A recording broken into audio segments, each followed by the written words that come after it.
Hey everyone, we're out here today planting some field corn for a neighbor. Got it laid off, and they're planting some yellow field corn.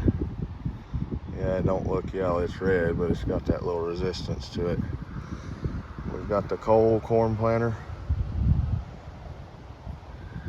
and Big Jane out here today, so I'll take you along for a short one anyway. Jane, come up. Jane.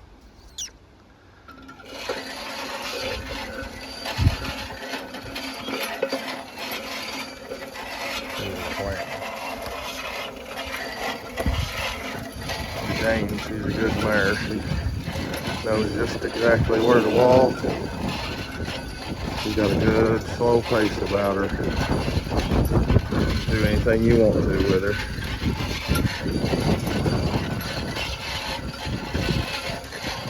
I feel like that's important, having a good farm horse, whether it be a Percheron or a Belgian or a Barban or even a mule. You gotta learn them what to do, and the way you learn them what to do is by working them.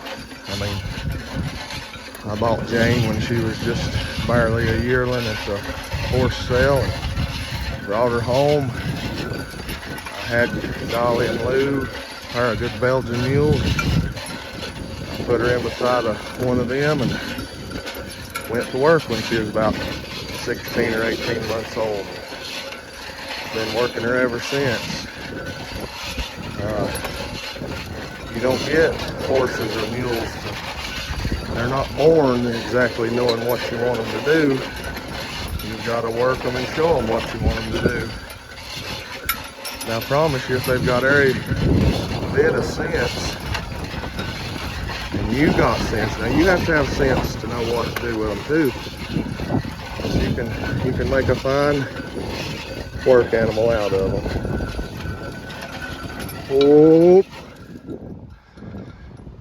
Oh girl. So we'll get her planted.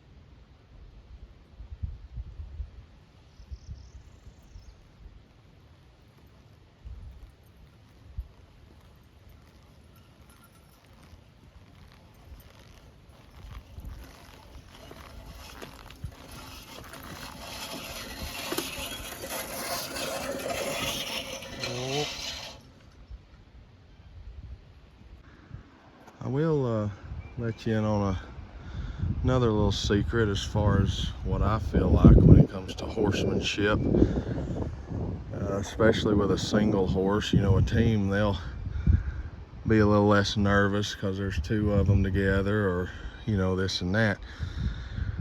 But when it comes to working a single horse, you have to have, and you have to have it with a team too, don't get me wrong, but you have to have a bond with the horse, okay?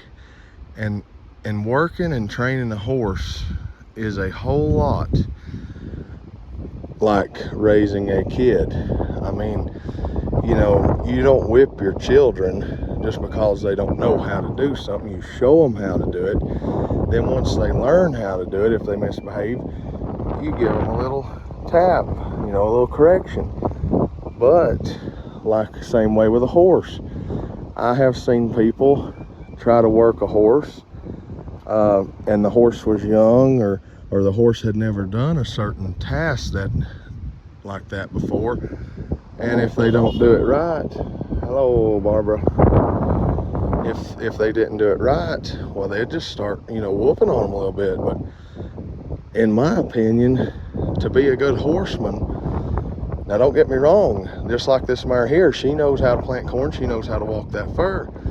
She gets out of line a little bit, I'm gonna tell her, gee, if she don't get back in there, then I'm gonna give her a little tap, a little discipline for not doing what she knows is right.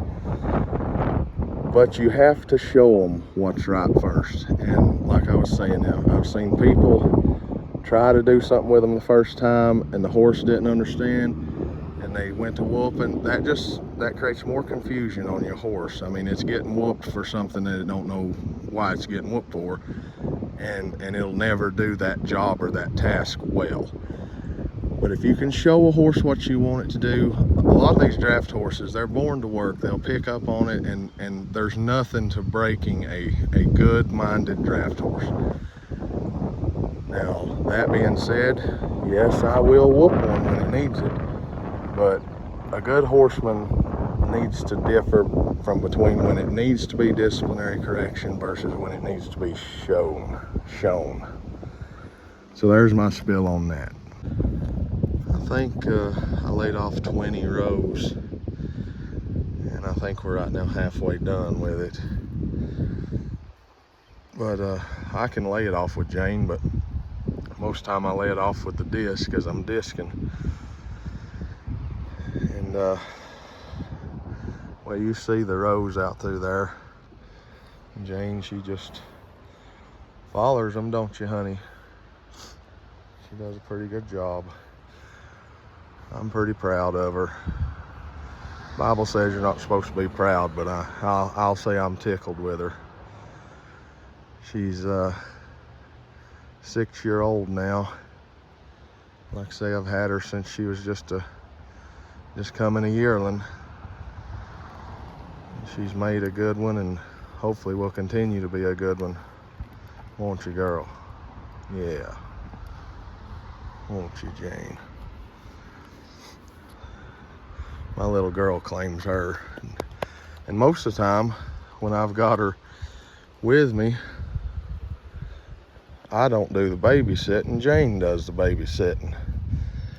I throw Kinley up on Jane's back and she holds to her hames and she rides while I work. Let me get my lines back on here. We'll go a little further. I ain't got nobody to film for me today, so this is all gonna be what they call that, point of view, in other words. Oh, and I will say something else. I used to never work them little hip rings, especially with a team. I never worked them. Number one, I never had them, and number two, when I worked the team, I always kept them tied at the rear end, you know, between them. When your line would just fall down there and it'd hold them right there. But since I sold Gypsy and been working Jane a lot single, I put those hip rings on there, and they make a world of difference. I really like them. Makes things easier on every aspect. But speaking of working a single horse, I grew up working a single horse, and then Papaw traded for a mule and worked a single mule, and I got my first team, I guess right after I graduated high school. Worked a single horse all the way up to then, and they were a team of halflingers, and kept them for a while, and one of them got hurt, and then I bought Dolly and Lou, and flies getting on her. But now I'm back to a single horse for now. I've got Job that I raised out of Gypsy, and he's a half Suffolk, and I actually bought his half brother that's a full Suffolk named Jake. So they just now both turned a year old, and I've got them up at Papaw's. We'll start working them this fall and breaking them. But anyway, enough of my rambling on. Let's plant some corn. Jane, come up, Jane.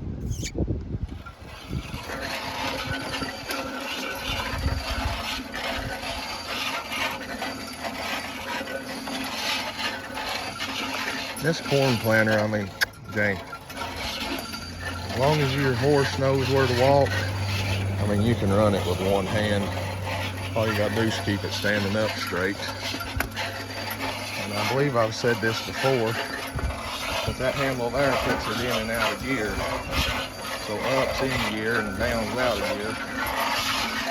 And as Jane pulls it, that big drive wheel over there turns and drives a set of gears in there that turns the plate and picks the seat up.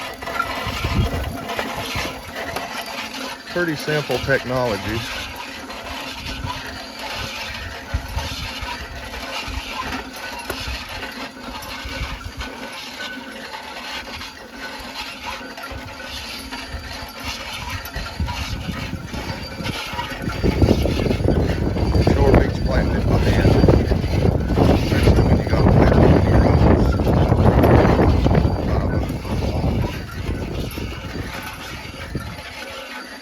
It's a cold corn planter. It belongs to my great uncle Benny Messer. He kept a single horse and worked quite a bit. And when he died, before he died, he gave it to me. And we use it 2 or 3 times every year. I used to plant my sorghum with it. Change the plate out to a sorghum plate. But we started in a greenhouse now and set it with a backer setter, and it's a whole lot easier to pull with.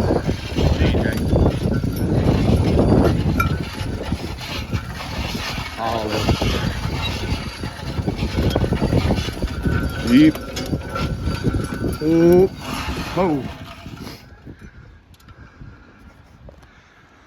So we'll get her planted in a few minutes. I hate I ain't got nobody down here with me to show you a little better footage, but it is what it is, ain't it, girl? But anyway, God bless y'all, and if you like what we're doing, why, like it, and if you really, really like what we're doing and you're able, subscribe. I'll see y'all in a few days.